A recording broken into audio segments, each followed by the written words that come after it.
પ્રસંગ 106 કચ્છ, બનાસકાંઠા, સુરેન્દ્રનગર જિલ્લાના દુષ્કાળગ્રસ્ત વિસ્તારોમાં રાહત કાર્ય. એક પછી એક આવતા પ્રકૃતિ પ્રકોપને કારણે ભારતની પરિસ્થિતિ કપરી બનતી જતી હતી. અતિવૃષ્ટિ કે અનાવૃષ્ટિ દર વર્ષે પોતાનો પ્રભાવ બતાવતી રહેતી. 1970નું વર્ષ પણ ખાલી ન ગયું. એ વર્ષે દુષ્કાળનો વિકરાળ પંજો ગુજરાતના સુરેન્દ્રનગર, કચ્છ અને બનાસકાંઠા જિલ્લા પર પડ્યો. પૂજ્યશ્રી એ સમયે બીમાર અવસ્થામાં પૂનાના મફતલાલ હાઉસમાં બિરાજતા હતા.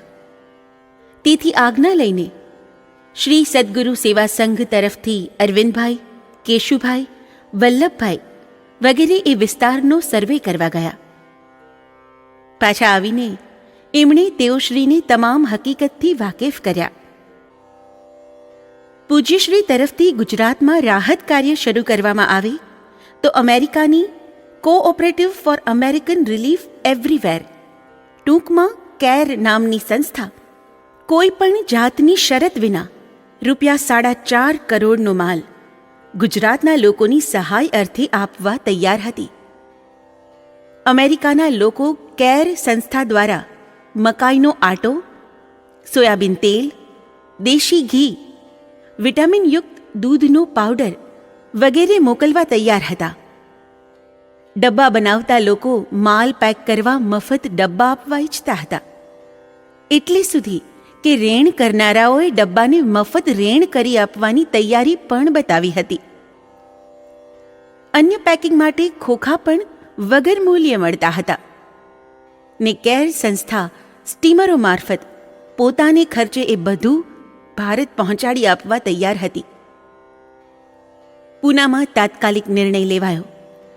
જાન્યુઆરી માસથી રાહત કાર્ય શરૂ કરી દેવાની યોજના ઘડાઈ હતી.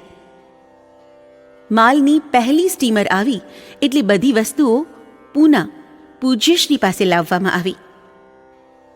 તેઓશ્રીના કહેવાથી મકાઈનો આટો, ઘી અથવા તેલ અને દૂધના પાવડરમાં ગોળ ભેળવીને સુખડી બનાવવામાં આવી. મકાઈના લોટમાં મીઠું, મસાલા વગેરે ભેળવીને પૂરી તથા શક્કરપારા પણ બનાવવામાં આવ્યા. પરંતુ એ વસ્તુઓ સમય અને મહેનત વધુ લે. એમાં પૌષ્ટિક તત્વો પણ સુખડી જેટલા ન જળવાય. તેથી દરરોજ 10 લાખ માણસોને આવી સુખડી આપવાનું નક્કી કરવામાં આવ્યું. બંદર પરથી માલને નૂર માફ કરી જ્યાં પહોંચાડવો હોય ત્યાં પહોંચાડવા ભારત સરકાર સંમત થઈ. સુખડી તૈયાર કરી એનું વિતરણ કરવાની જવાબદારી શ્રી સદ્ગુરુ સેવા સંઘે ઉપાડવાની હતી. ગુજરાત સરકાર ખર્ચમાં હિસ્સો આપવાની હતી.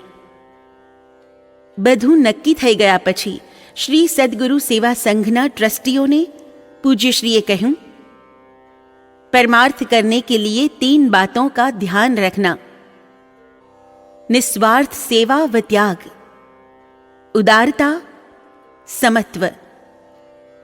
पैसे की चिंता नहीं करना, ईश्वर पर दृढ़ निष्ठा और विश्वास रखना, जगत क्या कहेगा इस बात की परवाह नहीं करना, तभी परमार्थ हो सकेगा.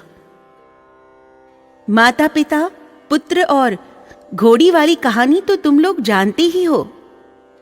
कोई भी घोड़ी पर बैठे जगत टीका ही करेगा.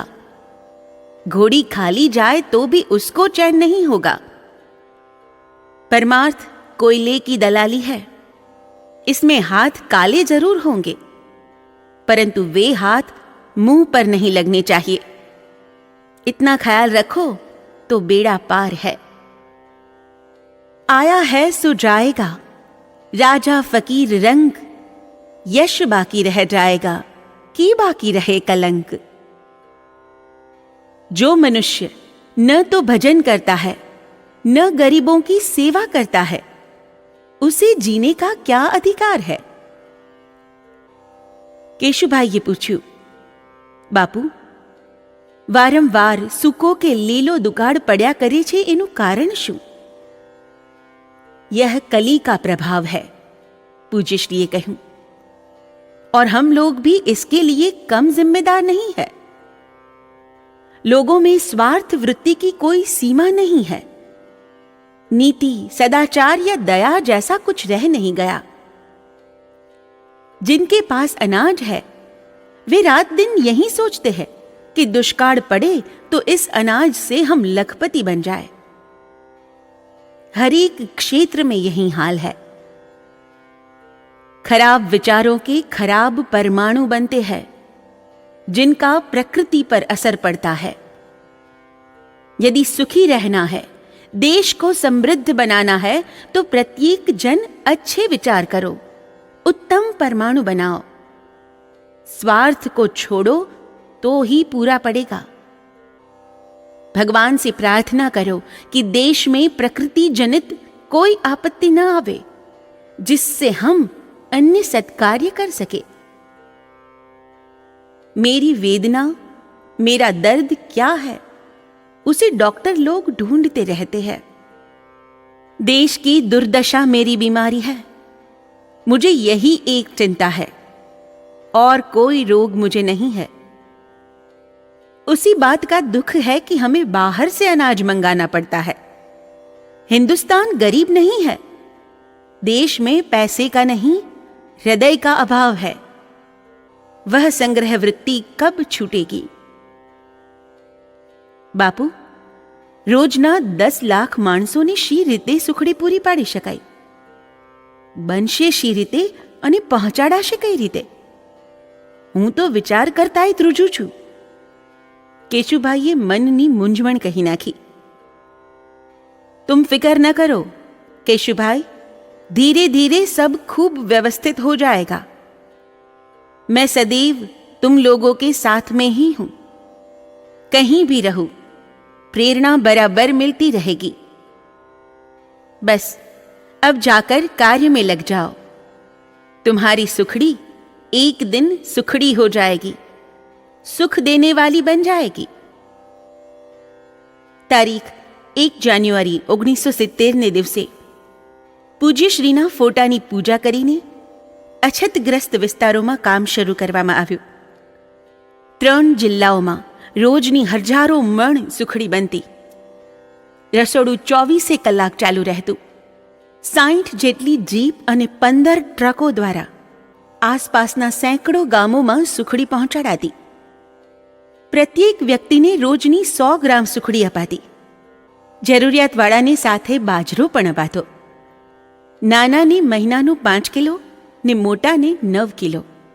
કુલ 6000 કાર્યકરો અને સ્વયંસેવકો એ કામની વ્યવસ્થામાં લાગ્યા હતા. શરૂઆતમાં ઘણા લોકો સુખડી ખાવા તૈયાર નહોતા, પરંતુ પાછળથી એ સુખડી પર જ જીવવા લાગ્યા. જેમણે એ ખાધી તેમના અસાધ્ય દર્દો પણ એથી મટી ગયા. કમજોરી ચાલી ગઈ. સારા ઘરના લોકો પણ પ્રસાદ રૂપે સુખડી લઈ જવા લાગ્યા.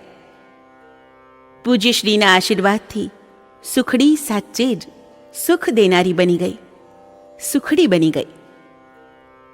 લગભગ 10 મહિના સુધી અવિરતપણે આ રાહત કાર્ય ચાલુ રહ્યું. છતાં દરેકના મનમાં સરખો જ ઉત્સાહ હતો. 10 મહિના દરમિયાન કાર્યકરોના ઘરમાં બીમારી આવી શકે, સેવા કરતા કંઈક લાગી પણ જાય, આવું ઘણું ઘણું બની શકે. પરંતુ પૂજ્યશ્રીના આ કેન્દ્રોમાં કામ કરતી એક પણ વ્યક્તિના એટલો લાંબો ગાળો છતાં આંખ માથું સુદ્ધા દુખ્યા નહીં. કોઈને નાની અમસ્તી ઈજા પણ ન થઈ. રાત દિવસ વાહનોની આવજા છતાં એકાદ અકસ્માત પણ ન સર્જાયો. પૂજ્યશ્રી સરખા ભગવત પુરુષ સ્વયં જે કાર્યના યોગક્ષેમની જવાબદારી વહન કરતા હોય ત્યાં કોઈ અઘટિત ઘટના સંભવી શકે ખરી? સર્વે ત્રહ સુખિનઃ સંતુ, સર્વે સંતુ નિરામયાઃ, સર્વે ભદ્રાણિ પશ્યન્તુ, મા કશ્ચિદ દુઃખમાપ્નુયાત. જય ગુરુદેવ, જય સિયારામ.